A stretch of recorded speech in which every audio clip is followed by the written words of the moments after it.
Well, good morning. You guys good? Yeah, I'm going to say it, and I need to say it right up front.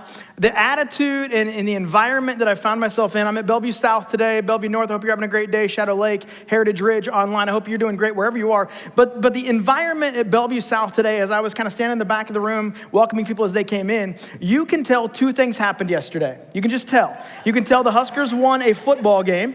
Okay, you can tell. You obviously can tell. You also can tell they won a volleyball game as well. I mean, it is...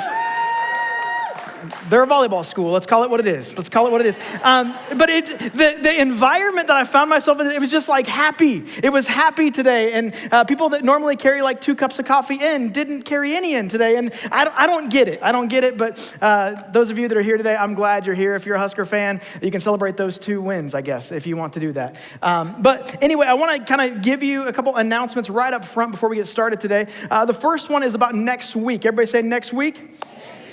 Next week is a very, very, very special week here at Calvary for a couple different reasons. The first reason is that next week we are starting a brand new series called For Everyone. And it's an opportunity for you to hear what we're doing as a church moving forward, what the vision that God has given us as we move forward. That's what we're going to talk about starting next week. So I want to invite you to come back next week for the start of that series. And then for the next 6 weeks after that, I just ask that you would make church a priority, that you would come and attend and gather together to hear what God is doing in and through and for us as we look forward to what we believe God has in store for us here as a church. So starting next week, the For Everyone series, be sure to be here for that. Secondly, that evening, we've got what is called Fall Fest. Fall Fest is going to be at Shadow Lake Town Center. It's going to be an incredible opportunity for you to come. We've got over 70 trunks, I believe, that are going to be there, right around 70 trunks that are going to be there for trunk or treat. We've got face painting, I believe. We've got pumpkin painting, I believe. We've got all sorts of stuff going on. In fact, we've even got a dunk tank. Now, if you have looked at the weather, you know that it's going to be like 30 degrees and potentially raining. I'm in the dunk tank, okay? I'm the only one that said yes.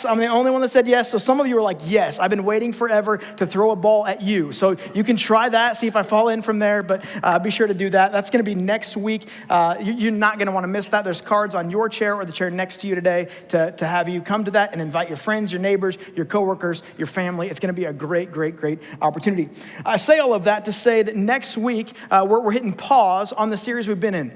We are in a 52-week series called 52, where we're looking at the life of Jesus, the ministry of Jesus, and the teachings of Jesus. And today, we're on week 43 of that, and then we're going to hit pause on it, and we're going to come back to it at Easter. But I want to jump in today in the 43rd installment of this idea of 52. And if you were with us last week, you know that up to this point, Jesus has been with his disciples now for right around 3 years. And we're coming up on the last few moments of his life. And he gathers his disciples together for a meal together. And we're going to spend our time today talking about this meal together as a church. But before we do that, I'm curious what kind of meals you would say are the best meals you've ever had in your life. What's the best meal you've ever had in your entire life? If you could think about it, and here's the thing, there's some components that come with what makes a good meal, right? There's some components that come with that.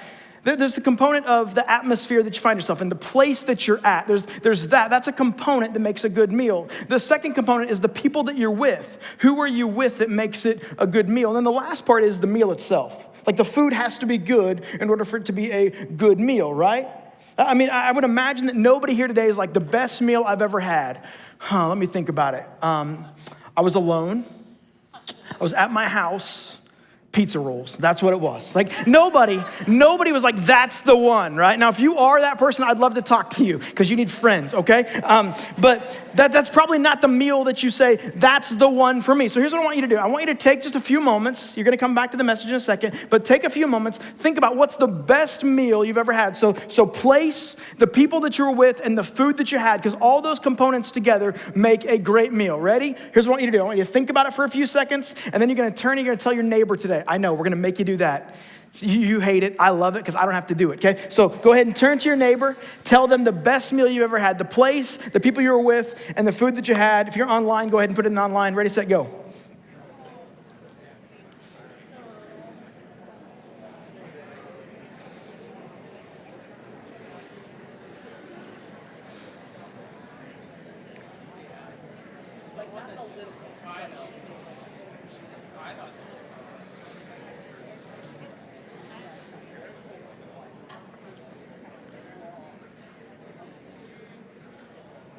All right, it's winding down a little bit.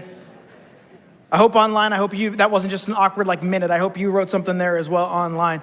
Those of you here, and those of you at Shadow Lake, and those of you at Bellevue North, I hope that you spent some time talking. That's church to me. That's church to me. You got to connect with people around you. Maybe you knew them, maybe you didn't know them. Maybe you're single and they're single. Who knows? Who knows what happened today? Maybe you're like, I've never had a good meal. And they were like, I haven't either. And so you guys are going to go have lunch together. I don't know.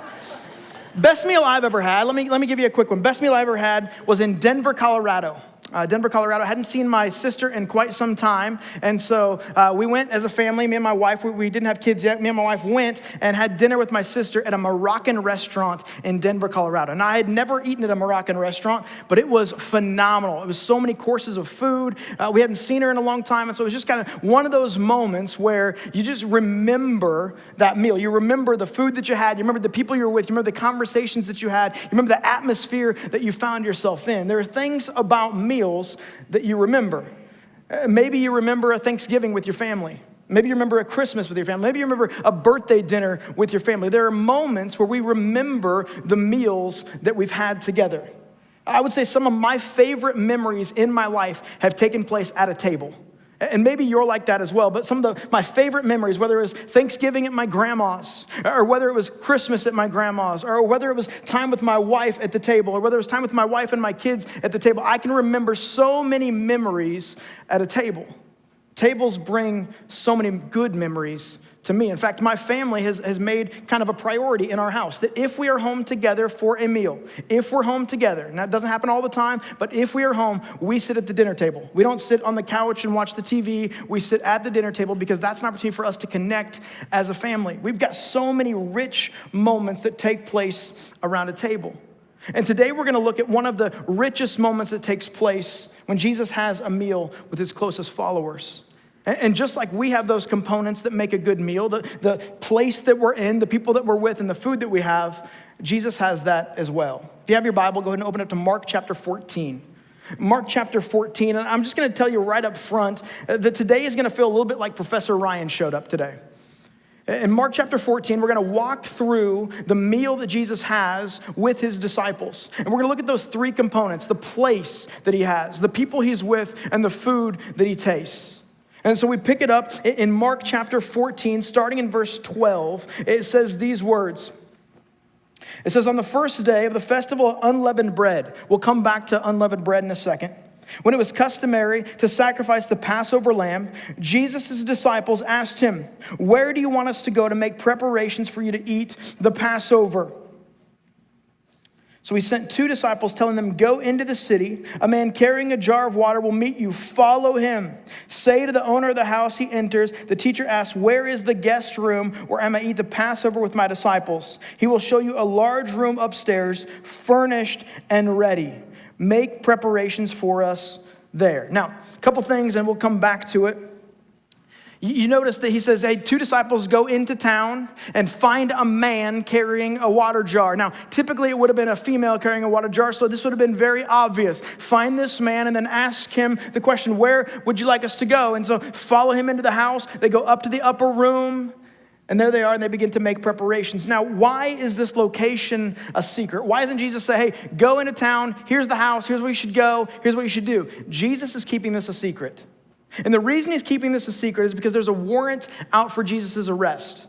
He knows that shortly here in a moment, he's going to be arrested and flogged and beaten and crucified on a Roman cross. He knows that. He knows there's a warrant out for his arrest, and he knows that Judas has already agreed to betray him. He knows that. And so he says, I'm going to keep the identity of where we're going away from Judas. I don't want Judas to know where we're going. And so you disciples, you go into town, you two disciples go into town, find out the place, go to the upper room, and prepare for us there. Verse 16, the disciples left, went into the city, and found things just as Jesus had told them. So they prepared the Passover. So the environment that Jesus finds himself in is this upper room.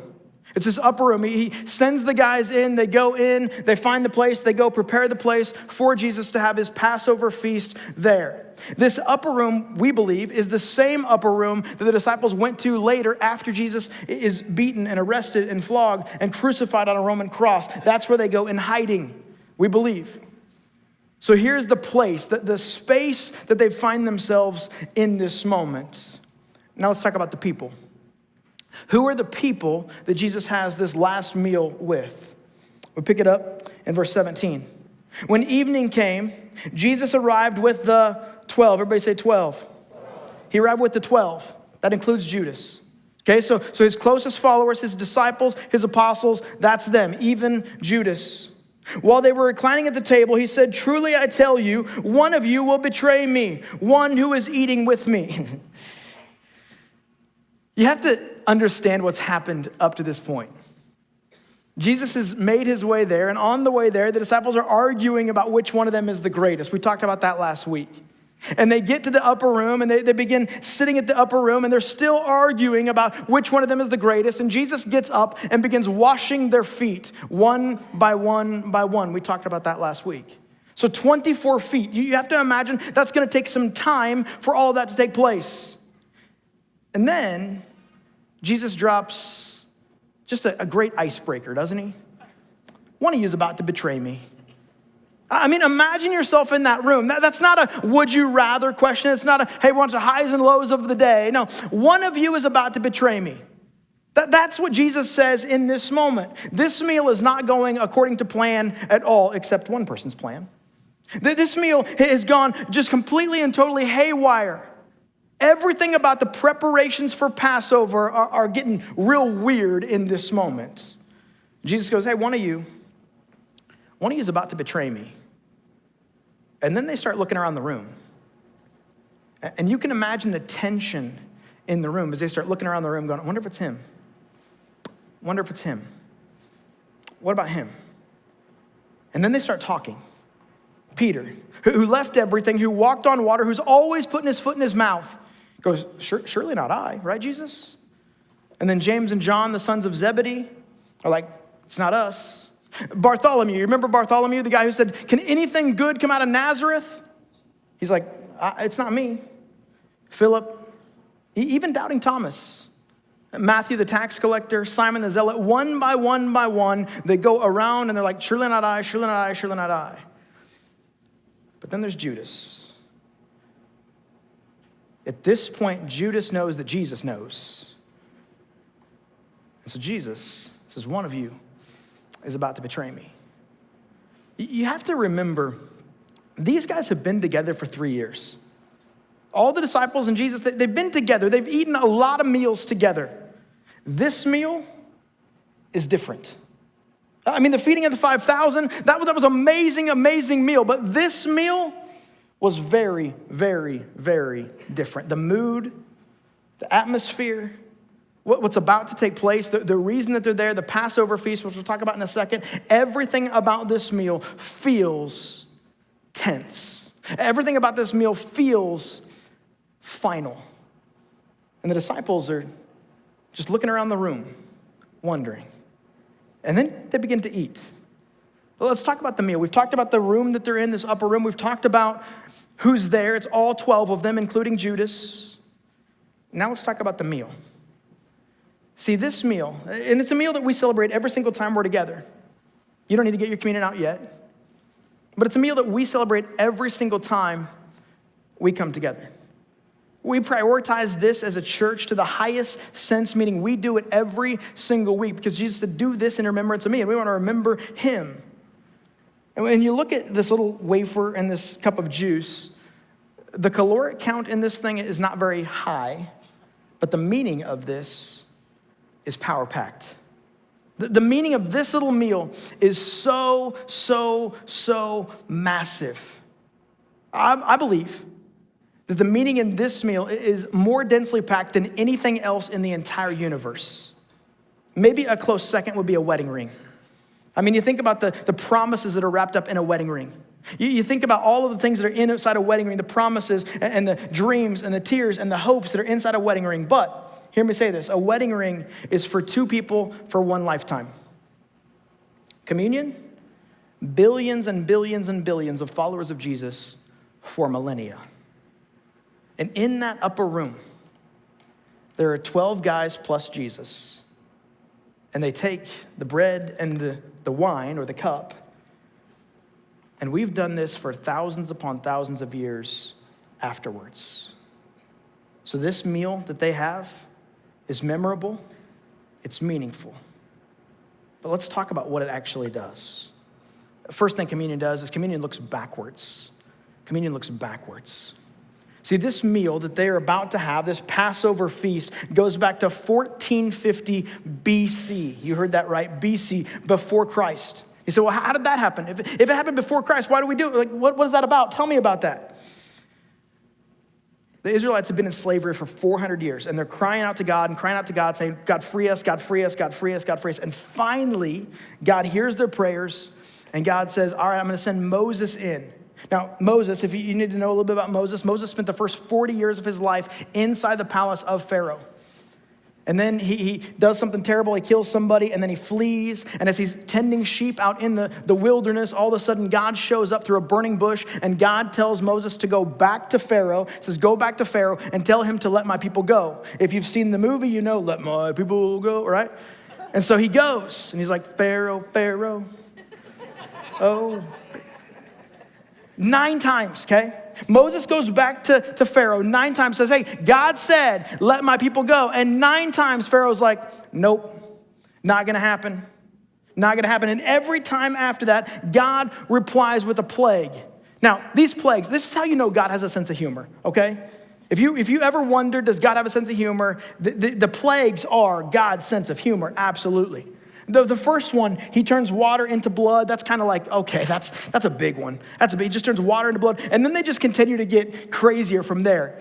Like there's frogs. I mean, imagine just a land full of frogs. God's like, frogs, watch this. And just throws frogs down all over. I mean, I don't know if there's like a more annoying animal on the planet than a frog, but it's just frogs everywhere. And then he's like, oh, I got more annoying animals. How about a gnat? And so he just sends gnats down. The only thing worse than that would have been mosquitoes, right? He sends gnats, and gnats are so annoying. And then there's flies, and then there's hail, and it's all to show Pharaoh that he and his gods, there's folly in his gods. If you wonder, does God have a sense of humor? It's all of the plagues. If you just read through and find all the plagues, you're gonna find out God is hilarious. And then God gets real serious. The 10th and final plague is one of those that you read about and you go, okay. See, God says, here's what's gonna happen. Every firstborn male, man and beast, man and animal, is going to die tonight if you don't let my people go. Here's what I wanna do. If you're a firstborn, would you stand up? Just curious, firstborn. Look around. Look at all of our campuses. If you're online watching at home, I mean, you do what you do. But look around. Okay, you guys can sit down. God says, if you don't let my people go, all firstborns, male, man and beast, all of them are going to die tonight. But here's what I want to do to protect my people. I need my people to gather up together. So he tells Moses, hey, get all the heads of households together. And I want you to tell them to do some very specific instructions. I want you to take a lamb and I want you to kill a lamb. And then what I want you to do is I want you to roast it. You're gonna roast it whole, and then you're gonna eat the whole thing tonight. And I want you to take the blood of the lamb and I want you to put the blood of the lamb around the doorposts of your house. So when the angel of death comes by your house, he's gonna see that there's blood on the doorposts, and he's going to pass over every single house that has blood on the doorposts. So the angel of death comes and he passes over all of their houses. That's where we get the term Passover. And so from 1450 BC, Jews from all over the world have gathered together in homes where they eat a lamb and they remember the Exodus. They remember this plague, that after this plague, Pharaoh said, take them. And so part of the Passover meal is looking backwards. Part of what Jesus is doing with his disciples is looking backwards to remember what happened in that moment. See, it wasn't just a piece of bread and a cup. That's not what the Passover meal was. In fact, today I brought for you just an example of what a Passover feast would look like. It's called the Seder plate. And I want to show you a couple things on this Seder plate. There's some elements that you might see and recognize. The first thing is that anything green represented your life. That's anything green. So you see a couple green things there. Anything green would have represented your life. And you would take a green leaf and you would dip it into some salt water. And that was your way of remembering the tears that were shed in slavery. So it's kind of sour. Like you would remember the tears shed in slavery. It's not very appetizing, is it? And they would take something else green and they would dip it into some bitter herbs. And that was for you to remember that your ancestors were slaves in Egypt. And then there's some fruit and some nuts and some spices. Those were to look like the bricks that you used to build the palace for Pharaoh. And then on every plate, there's an egg. That egg represents new life. And the centerpiece of the Seder plate is the bone of the lamb, remembering that God had protected you. And so they gather together, and this is the Passover feast that Jesus has with his disciples. Now, what I want to do for a second is I want to jump to Mark chapter 14, verse 22. And I want us to see what's happening here. It says, while they were eating, Jesus took bread. Now, earlier I said that there's some unleavened bread. The reason that there's unleavened bread in this day and age was because Jesus said, hey, or God said, hey, I don't want to put yeast in the bread because you don't have time for it to rise. You're getting out tonight. After this is going to happen, he's going to send you. You're getting out tonight. You can't wait for the bread to rise. And so that's why there's unleavened bread. Jesus took the bread. And when he had given thanks, he broke it and gave it to his disciples saying, take, this is my body. And then he took a cup, and when he had given thanks, he gave it to them and said, they drank it all. And this is my blood of the covenant, which is poured out for many. Now imagine for a second that you're one of the 12. And you've had this Seder plate, you've had this Passover meal for years upon years upon years with your family. And this is new because everything around it has been building up for Jewish history and building up for the history. And then all of a sudden, Jesus is like, hey, the bread, that's my body. The cup, that's my blood. I would imagine that the disciples who've heard Jesus teach, they've seen him perform miracles. This is one of the most outlandish things Jesus has ever said. This is my body. This is my blood. This would be like on the 4th of July, if I came in here with an American flag draped around me, and I had the torch from the Statue of Liberty with me, and the Declaration of Independence in my other hand. And I came in and I was like, liberty, that's me. The Constitution, the Declaration of Independence, that's me. The law, that's me. I am America. You would look at me and you would go, Ryan, you need a white jacket with long sleeves. Right? Like you would put me in a room that has pads everywhere. That's where you would put me. And so Jesus says, I am freedom.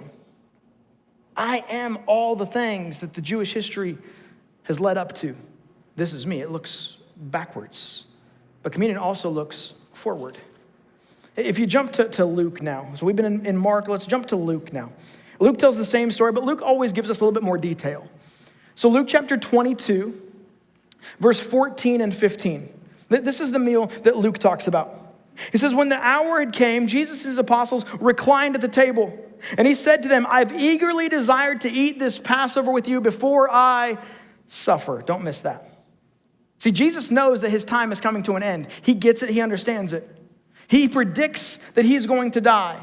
He predicts when he was going to die. He predicted how he was going to die. He predicted that he would be betrayed by a friend for 30 pieces of silver.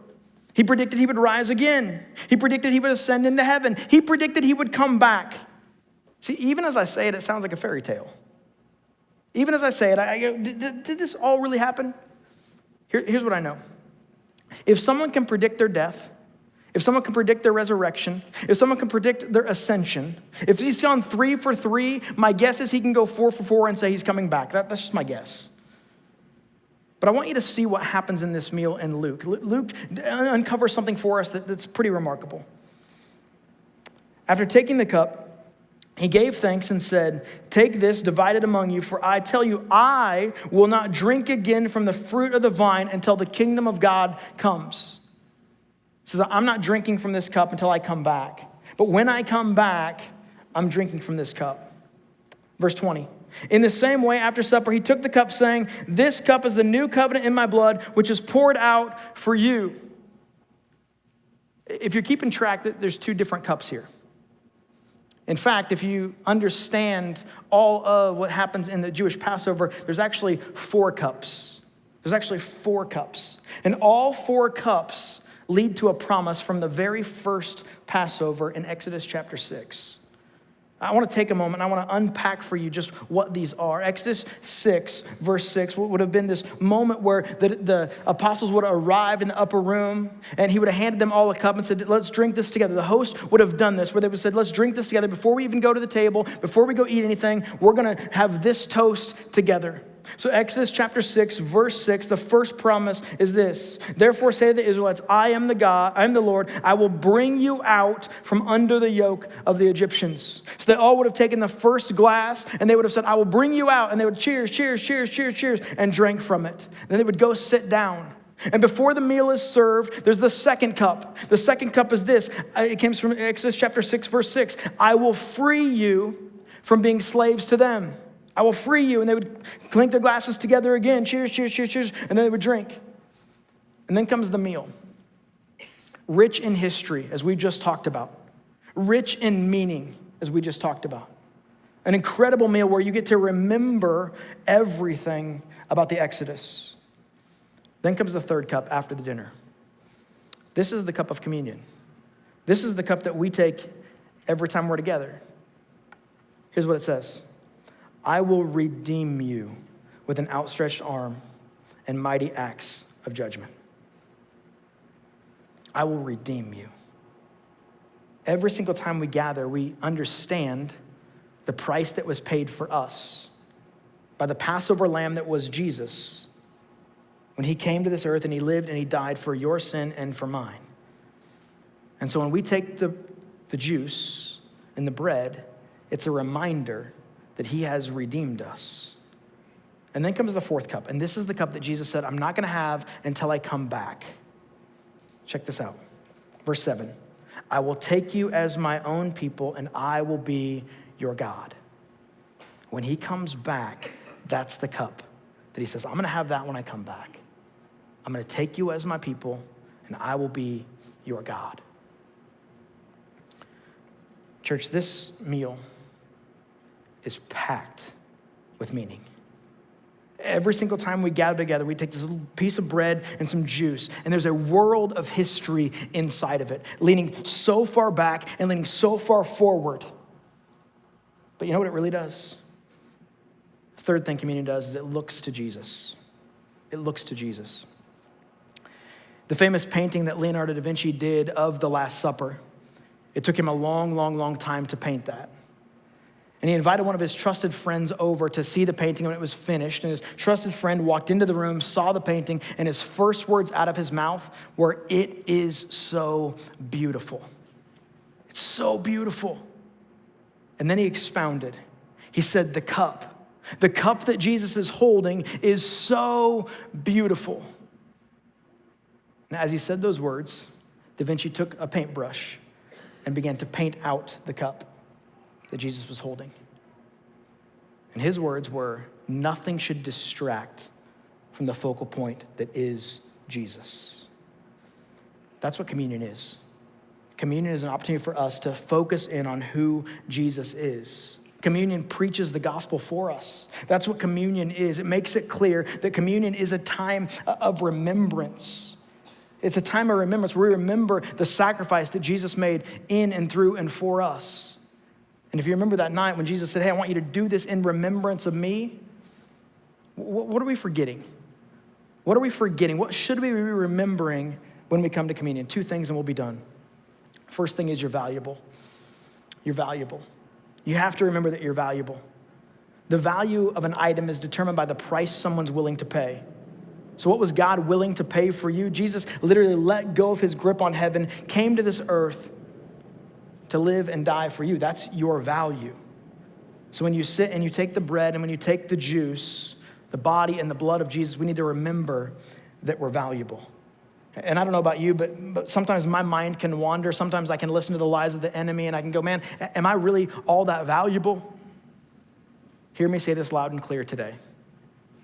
You are valued so much by God that he sent Jesus to this earth for you to wipe away and wash away all of your sin.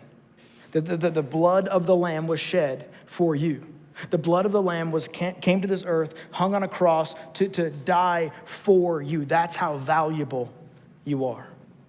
The second thing we have to remember when it comes to communion is we're forgiven. We're forgiven. Nothing you have ever done, nothing you will ever do is bigger than the cross. Nothing. And again, this is the part where some of your minds begin to wander and say, well, Ryan, you don't know who I am. You don't know what I've done. You don't know any of that. I don't have to. I can read the words of God. I can read what Jesus says, that anything you have done has been taken care of by the cross and by the resurrection. You are forgiven. And so here's what I want to do with the remainder of our time today. I want to enjoy this Passover meal with you today, where we take the bread and we take the juice as a reminder of the sacrifice that Jesus made for us. See, just like that Seder plate, that everything green represents our life. I want to take a second before we take communion and just reflect on where God has taken us out of. Just like he took them out of slavery and into the promised land, God has taken us out of slavery of our sin, out of the bondage of our addictions, out of the shame and the guilt and the pain that we carry every single day. That God has taken us out of that and led us into a promised future with him. For those of us that call on him to be our Lord and Savior. And so today, as we take the bread and as we take the juice, I want us to reflect on who we were before him, for those of us that follow him, and who we are in light of who he is. Let me say this, if you're new to church today, I'm so glad you're here. This is what we believe. And we believe strongly about it because we believe that we're sinners in need of God's grace. That every single one of us have fallen short of who God calls us to be. Every single one of us. But God made a plan. He redeemed us through his son. And if you've never made that decision today, I want to invite you to do that. I want to invite you to make that decision today, to follow him wholeheartedly, to understand that you're a sinner just like I'm a sinner. And you're in need of God's grace, and that's why Jesus came. And that's why we celebrate this time that we have together today that we call communion. And so here in a second, I'm going to ask that you take the bread. Before you do that, I want you to just think about your life. Think about how you've lived your life. Think about maybe what God has brought you out of by him coming to this earth for you. So as a church today, I'm going to ask that we all just take the bread together. Let's do that now.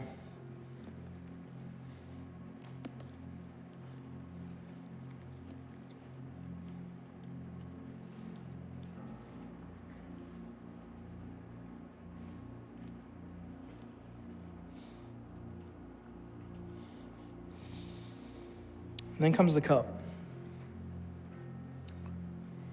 The cup that said, I redeem you. You're redeemed. I don't know about you, but I've taken this cup for granted so many times in my life. Where I come to a time of communion, and maybe my mind's not right, maybe my mind begins to wander. But this is a moment where we're reminded how valuable we are. More importantly for me and maybe for you, it's a moment where I'm reminded that I'm forgiven for all of my sin and shame, guilt, pain, my past, even my future. That God has taken care of me. So just like when they sit and eat the Passover meal together and focus in on all of the things about the meal, don't miss this moment. Don't miss this moment where you get to remember that Jesus came to this earth and he died a horrible, gruesome, death, to show you once and for all, to show me once and for all, that you're valuable and you're forgiven, you're loved, and you can have eternity with him. So as we take the juice together today, be reminded of his love and sacrifice for you.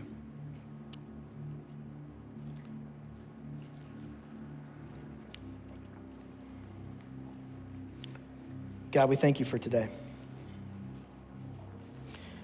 We thank you for your promise that you're coming back. And God, I await the opportunity to drink of that fourth cup with you when you come back.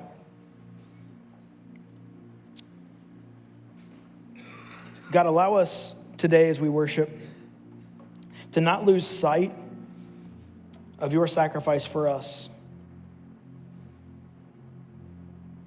That you loved us enough to free us from our sin and our bondage, our shame, and guilt and pain.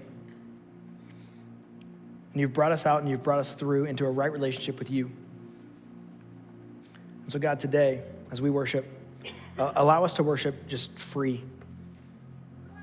Allow us to understand who you are and what you've done in and through and for us. God, we love you. We thank you. We worship you now. In your name we pray. Amen.